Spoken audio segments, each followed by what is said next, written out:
Hi everyone, मैं हूं Jay. Welcome to my new blog. तो जैसा कि लास्ट ब्लॉग में हम यहां पर द ऑटोमोबाइल म्यूजियम और इसके बाद में द रॉयल म्यूजियम और आर्क जो है हमने कवर की थी। तो अब यहां से हम थोड़ा चल के जा रहे हैं कुछ लंच करने के लिए।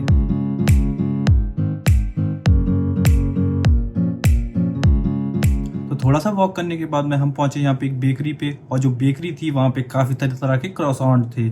तो मैंने सोचा कि क्यों ना यार यहाँ पे टेस्ट किया जाए, क्योंकि अगर आपने मेरे पहले भी ब्लॉग देख रखे हो तो आपको पता होगा कि मैं क्रॉसॉन्ट काफ़ी ज़्यादा पसंद करता हूँ। तो क्रॉसॉन्ट लेके मैंने सोचा, और वहाँ पे डिफरेंट डिफरेंट तरीके के थे, तो मैंने कहा लेट्स ट्राई किए डिफरेंट डिफरेंट तरीके के कैसे लगेंगे टेस्ट वाइज। तो मैंने यहाँ पे लिए थे 2 क्रॉसॉन्ट और उनको खा के मैंने थोड़ा आगे बढ़ा।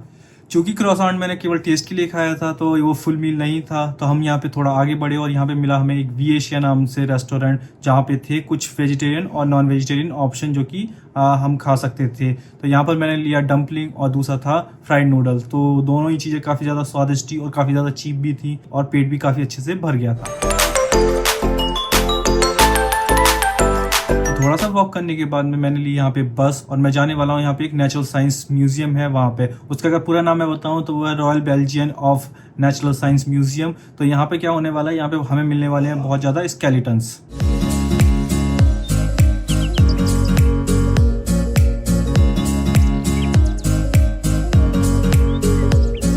तो यहाँ पे मैं बहुत ज़्यादा एक्साइटेड हूँ, क्योंकि मुझे यहाँ पे दिखने वाले हैं डायनासोर के स्केलेटन, जो पहले पुरातत्व होते थे ना, वो सारी चीज़ें। तो यहाँ पर बहुत ही ज़्यादा मज़ा आने वाला है, क्योंकि मुझे पता चला है कि यहाँ पर बहुत बड़ा कलेक्शन है डायनासोर और उससे रिलेटेड जो भी स्पीशीज़ होती थी। तो इस नेचुरल साइंस म्यूजियम का टिकट जो है वो है 1300 रुपये का, जो मुझे लगता है ज़्यादा नहीं है। टिकट लेने के बाद मैंने ढूंढा यहाँ पे क्लॉक रूम, क्योंकि मेरे पास था बैग और उस बैग को हमेशा करना पड़ता है जमा। तो यहाँ पे मुझे ना ये चीज़ काफ़ी अच्छी लगती है कि अगर आप थोड़ी सी भी सर्दियों में आ रहे हो ना, तो यहाँ पे क्लॉक रूम होते हैं, वहाँ पे आप बैग भी रख सकते हो और उसके बाद में आप कोट या जैकेट जो होती है उसको भी यहाँ पे क्लॉक रूम में सबमिट करा सकते हो, वो है फ्री ऑफ चार्ज। तो इस म्यूजियम में आने के बाद में जो सबसे पहली चीज़ मुझे दिखी यहाँ पे है कि काफ़ी ज़्यादा स्केलेटन, बहुत सारी हड्डियाँ यहाँ पे रखी हुई हैं। और आप देख सकते हो कि सबसे पहले मुझे एक ये बड़ा हाथी दिखा, और हाथी जो सबसे पहले जो आइस एज में ना वो वाले हाथी होते थे जिनके सूंड काफ़ी लंबे लंबे निकले हुए होते थे, दांत बाहर को, तो उसका भी स्केलेटन यहाँ पे रखा हुआ था। तो जिस फर्स्ट सेक्शन में मैं इस समय आया हूँ वहाँ पे क्या है, मोस्टली जो है रेप्लिकास है। तो मतलब मोम से बने हुए जो वो होते थे ना, जैसे कि एक तरीके से उसका विजुअलाइजेशन रिप्रेजेंटेशन बनाते हैं, वो था यहाँ पर। तो मोस्टली आपको यहाँ पे दिखेंगे कि जैसे शेर हो गया, चिंपैंजी हो गए, या इस तरीके से तितलियाँ हो गई, या फिर जो वर्ड्स होते थे उनका ना एक रेप्लिका बनाया गया है मॉम के थ्रू। तो वो जो है ना वो असली नहीं है, ये सब ऐसी बस कारीगरी है। बट यहाँ पे ये है कि इन्होंने इसको इसलिए रख रखा है ताकि ना जो स्टूडेंट यहाँ पे मैंने देखे काफ़ी सारे आ रहे थे, तो वो नॉलेज ले सकें वहाँ से, उनके बारे में पढ़ सकें, वो कौन सी डाइवर्सिटी है, कौन सी कैटेगरी में आते हैं वो सारे जानवर। तो उन्हीं के सबके लिए ना नॉलेज के लिए है। तो अब मैं आ चुका हूँ यहाँ पे नीचे, और नीचे आते ही मुझे दिखा यहाँ पे हड्डियाँ, और ये जो है असली हड्डियाँ हैं, ये नकली हड्डियाँ नहीं है। ये समुद्र है, ये चट्टान है, वहाँ पे जब दब गए थे तो वो प्रिजर्व हो गई थी, वो सारी जो हड्डियाँ थी, तो वो यहाँ ला के रखी गई हैं, और ये एक तरीके से बिल्कुल असली हड्डियाँ हैं। तो आप देख सकते हो ये जो है करीब 5 लाख साल पुरानी हड्डियाँ हैं। तो कितनी पुरानी हो गई, मतलब अभी तो हम 2000 में चल रहे हैं, और जबकि ये जो है ये 5-5 लाख साल पुरानी वो हैं। तो आप खुद ही समझ लो कि हाँ, कि हमने अपना जीवन में कितना ज़्यादा एवोल्यूशन किया है।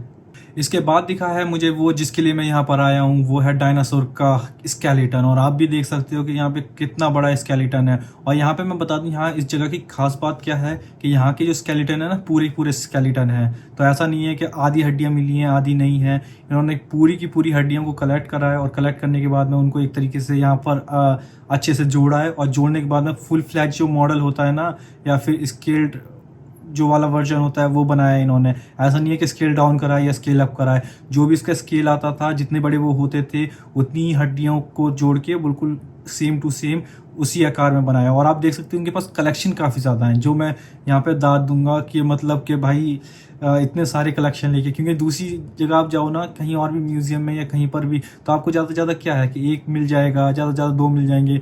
यहाँ तो उन्होंने लाइन ही लगा रखी है, एक सेक्शन के अंदर 10-10 स्केलेटन हैं पूरे के पूरे, और दूसरे सेक्शन में मूव करोगे तो वहाँ पे 10 और मिल जाएंगे आपको, और सभी डिफरेंट तरीके के। यहाँ पर और भी बहुत सारी चीज़ें, जैसे कि हमें आप क्या पता है कि हम लोग केवल डायनासोर के बारे में जानते हैं, पर डायनासोर की तरह ही काफ़ी सारे प्रजाति होती थी। जिस डायनासोर को हम जानते हैं ना वो टी-रेक्स होता है, बट इसी तरीके से काफ़ी सारी नेमिंग है जहाँ पर डिफरेंट डिफरेंट तरीके के डायनासोर या फिर उसके रिलेटेड जो वो होते थे जानवर उसके जैसे दिखने वाले होते थे। कुछ तो शाकाहारी भी होते थे, पर डायनासोर का हमें पता है कि वो मांसाहारी था, मारता था। तो वही आप सोचो यहाँ पे जब मैं आके देख रहा हूँ तो मुझे कितना अच्छा लग रहा है। मतलब हम हिस्ट्री की किताब में या इन सारी चीज़ों में हम पढ़ते हैं कि भाई देखो डायनासोर ऐसे हुआ करते थे, वैसे हुआ करते थे। एक फैक्ट मैं आपको बता दूं कि जो आप पेट्रोल पूरा यूज़ करते हो ना, ये सारी की सारी डायनासोर की देन है, क्योंकि जब डायनासोर मरे थे तो ज़मीन के नीचे दबे रह गए थे और वही जो दबा हुआ था वो आगे चल के पेट्रोलियम में बदल गया था। तो यहाँ पर आप देख सकते हो ये जो जानवर है ना, इसकी गर्दन कितनी ज़्यादा लंबी है, और जितनी ज़्यादा लंबी गर्दन थी उसके हिसाब से जो इसका स्केलेटन है वो भी काफ़ी बड़ा था। तो आप देख सकते हो यहाँ पे उन्होंने पूरा का पूरा अच्छे से स्केलेटन को ना स्ट्रक्चरली असेंबल करके रखा हुआ है। और मैं तो हैरान हो गया, क्योंकि अगर आप नोटिस करोगे ना तो बहुत सारे जानवर ऐसे थे जो डायनासोर से बहुत ज़्यादा बड़े थे, पर उनमें से कुछ शाकाहारी होते थे तो वो मारे जाते थे। क्योंकि मैं उनमें से एक को जानता हूँ जिसकी बस गर्दन ही लंबी होती थी, तो डायनासोर क्या उसकी गर्दन पे जाके वार कर देता था और वो मर जाता था, जबकि वो साइज में उससे दुगना या तिगना होता था। तो वही चीज़ें यहाँ पे दिखाई जा रही हैं कि मतलब बहुत सारी प्रजातियाँ हुआ करती थी डायनासोर्स और टी-रेक्स, इस तरीके से जो नेमिंग होती थी उनके हिसाब से। तो आप भी यहाँ पर आओगे तो आपको बहुत ज़्यादा इन चीज़ों के बारे में कॉन्टेक्स्ट पता चलेगा। और भाई मैं तो बोलता ही हूँ कि देखनी चाहिए ये सारी चीज़ें, क्योंकि आप सोचो ना कि कई सालों पुरानी चीज़ें हैं, 5 लाख साल पुरानी, कि 100 या 150 साल पुरानी नहीं, 5 लाख साल पुरानी चीज़ें और अच्छे से प्रिजर्व करके रखी हुई हैं। तो क्यों नहीं, मैं तो कहूँगा कि यार भाई ये भी एक मस्ट विजिट प्लेस है।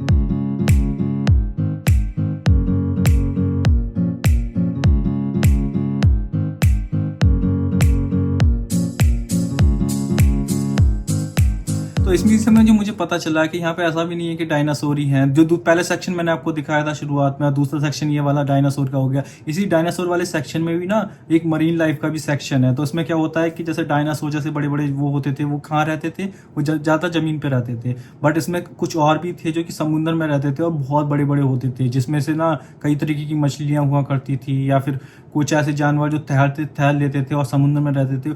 वो उनका भी साइज बड़ा होता था। यार मुझे समझ में नहीं आ रहा है कि क्या था पहले, मतलब उनको पहले साइज से क्या इतना फैसिनेटिंग था कि हर चीज़ बड़ी हुआ करती थी। मतलब अगर आप देखो तो आज के समय में वेल या फिर शार्क के अलावा हमें कोई ज़्यादा मछलियाँ नहीं दिखती हैं, और उस समय की जितनी भी मछलियाँ हुआ करती थी या जीव होते थे पानी में, वो सभी बड़े के बड़े होते थे। और आज तो सबका साइज जो है बहुत छोटा हो चुका है। छोटी छोटी मछलियाँ आती हैं, कोई भी पकड़ लेता है।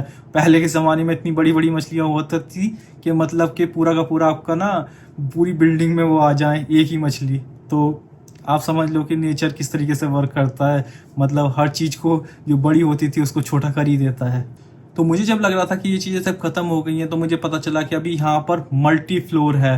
तो सोच लो कि मुझे अभी आए हुए यहाँ पे 2 घंटे हो चुके हैं और मैंने कभी अभी फर्स्ट फ्लोर ही केवल कैप्चर कर पाया हूँ। तो इसका मतलब ये है कि ये बहुत ही बड़ा होने वाला है। इसके बाद जब मैं आगे को बढ़ा तो यहाँ पे मुझे फिर वही मोम वाले जो वो होते थे ना, रेप्लिकास ऑफ एनिमल, तो वो भी मुझे दिखने लगे, जहाँ पे दिखाने लगे कि भालू कैसे होते हैं, चिड़िया हैं, उनके अंडे कैसे कैसे होती हैं। तो ये यहाँ पे ना बेसिक चीज़ें हैं।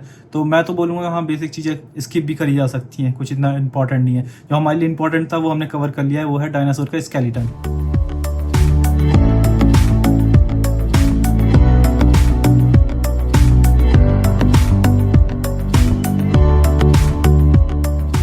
तो ये जो पुरातत्व सेक्शन है खत्म करने के बाद अब मैं आ चुका हूँ यहाँ की नेक्स्ट सेक्शन में, जो है ह्यूमन एवोल्यूशन।